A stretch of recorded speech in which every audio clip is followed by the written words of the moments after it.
Alrighty, hello YouTube, Handheld Guru 97 back here again today with another, game. I guess you could call it review.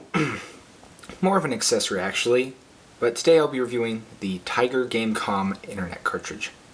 So in 1997, former LCD game maker Tiger entered the handheld gaming industry with a competitor for the then extremely popular Game Boy Pocket, and later, of course, the Game Boy Color, just a year later.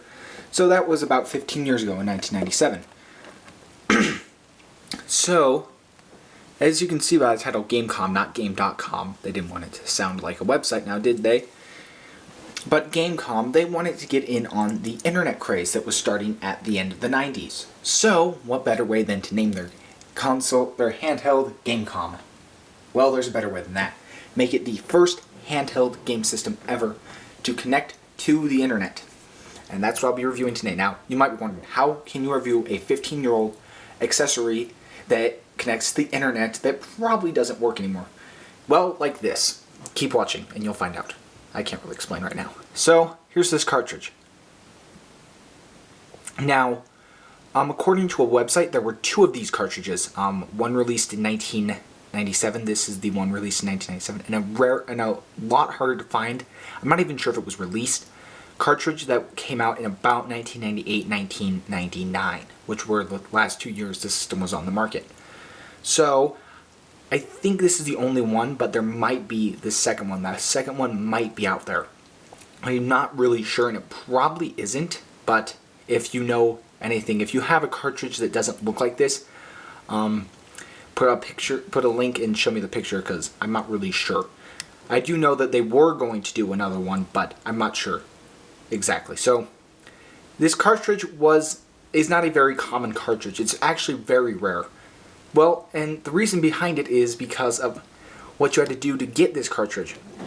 So what you would do is you'd buy this $20 cartridge. It cost about $20 back in 1997, and then of course you had to have the Gamecom, which cost $70 at launch, and then you had to get a modem, a $100 modem. So already your purchase is totaling up to about $200, which is a lot of money. And then add to the fact that you have to already own or have a computer, and I don't know how much computers cost back in 1997. I mean, probably a lot. So you had to own one of those, and it was a pretty big investment. I mean, if you just exclude the computer and just the modem, the cartridge, and the game system, it's a $200 purchase, basically.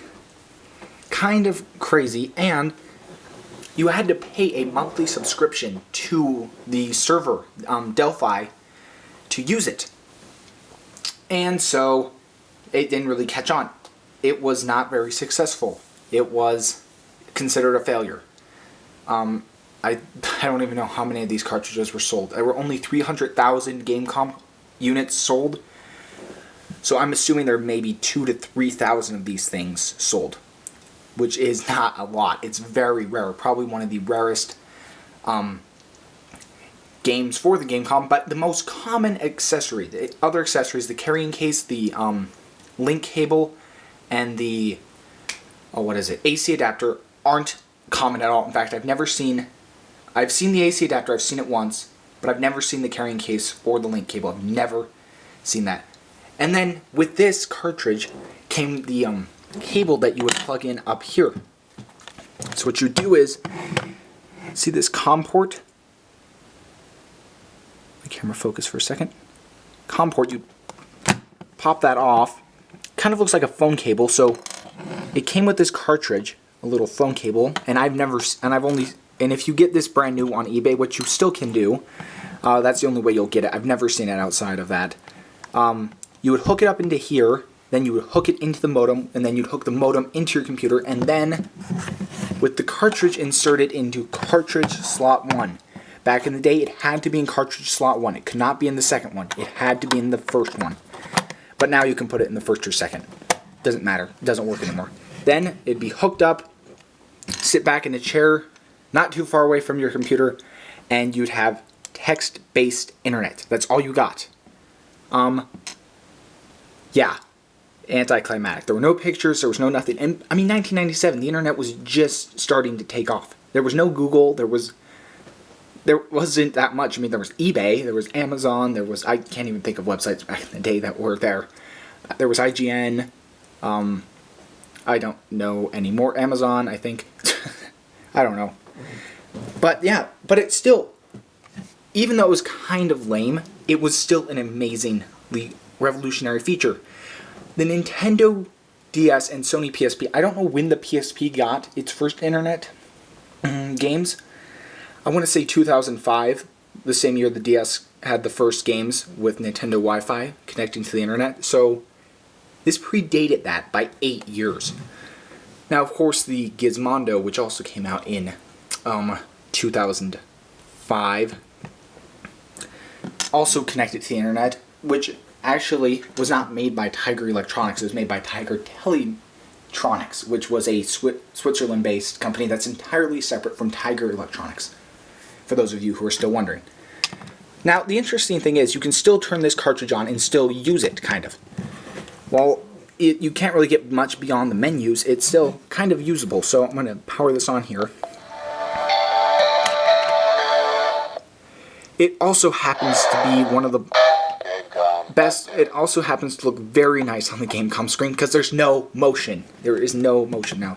I'm going to move my camera to a smaller stand just because standing it up on my Neo Geo Pocket Color doesn't really help. Actually, it might. Yes, it will. I need a higher one, actually. Well, thank you for that. What if I did this? I hope this doesn't fall. Okay, I'm experimenting, guys, so if anything falls, it's not my fault. There we go. That's better. So, good. I do not want phone book.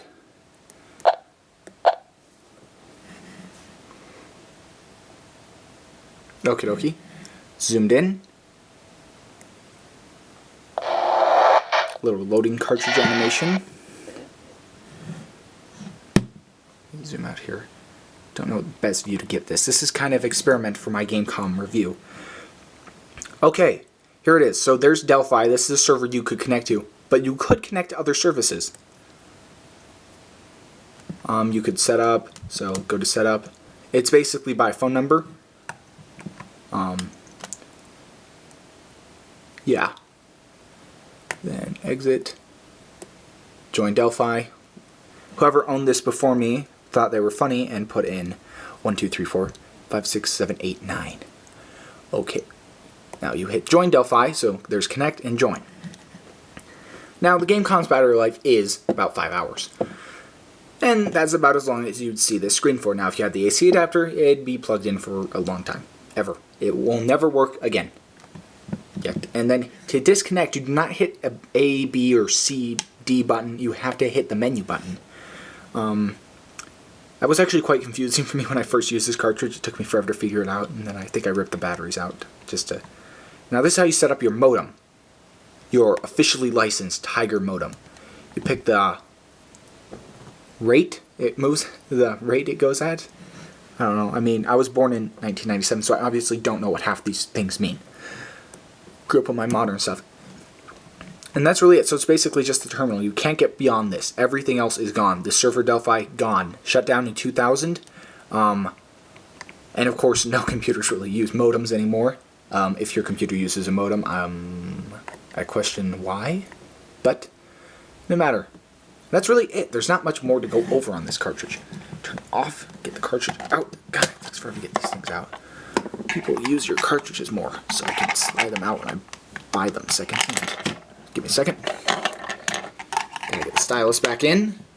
So actually, this would be next to Lights Out. This is a very good showcase as a touchscreen game for the Gamecom. Its menus work very nice for what they are. Works very well. Okay, so Gamecom Internet Cart. Let's conclude this little accessory, shall we? Let's not get my hand in there though, so put you back there and zoom in. So on one end of the spectrum, like the Gamecom, the internet cartridge is a weird, useless kind of function. It's not very good. It's weird. It just doesn't work. But on the other end of the spectrum, it's an amazingly innovative, basically trailblazing sort of cartridge. It predated the Nintendo DS, the Sony PSP, the Gizmondo by 8 years. I mean, that's pretty crazy. I mean, it's not wireless or anything, but it's still a pretty unique little cartridge. If you're a Gamecom collector, this is a worthwhile investment. I mean, you can't really do much with it, but if you can get it for $5 to $15, which $15 sounds like a lot, and it is, but if you can get this for $5 to $15, it's a very interesting investment. It's just kind of interesting to see how the internet would work on a 15-year-old handheld. But do not spend that much on it. I've only seen one other one on eBay right now. One was selling for $10 a few months ago, and I saw another one that's still on there to this day, I think, that's selling for about $26. Now, if you're watching this video in 2020, the cartridge is probably selling, if I were to guess, for about $40 to $50 loose. And if there's still new in-box cartridges of this, they're probably selling for about $70. And in 2020, I'm going to look at the price for these things, and they're probably not going to even be on eBay. Yay. Now, the reason I own it, I would never have bought this cartridge had it not come with my Gamecom. It was one of 4 games to come with my Gamecom. This one's not really a game, but it's a game. It's a cartridge. We'll call it that much. So if you're looking for a Gamecom and you like the interesting history behind its internet features, this is a very interesting cartridge to check out. Overall, I'd give it a 4 out of 10 because I have to do it by my gaming rating scale because I'm calling it a game. Just because it doesn't have a lot of modern day value or function. I mean, if you want to collect every single Gamecom game, including this cartridge, and then resell it, why not have the internet cartridge and say, oh, included rare internet cartridge, even though Monopoly, Centipede, and Wheel of Fortune 2 are worth 3 times as much as this cartridge is selling for on eBay right now. So, but very, very interesting little cartridge. Very, very interesting. So thank you for watching YouTube. I hope to see y'all later, and stay tuned for more Gamecom videos. I'll be making a review of this game, of this handheld sometime in the near future, and I will also be trying to collect all 20 games released for it. I've got 3 down so far. I'm hoping to get all 20 by the 20th anniversary of this thing's release, which is September of 2017. Yeah. And if eBay's any indication lately of how long it's going to take me to achieve this goal, I am extremely optimistic. So thank you for watching YouTube. See y'all later.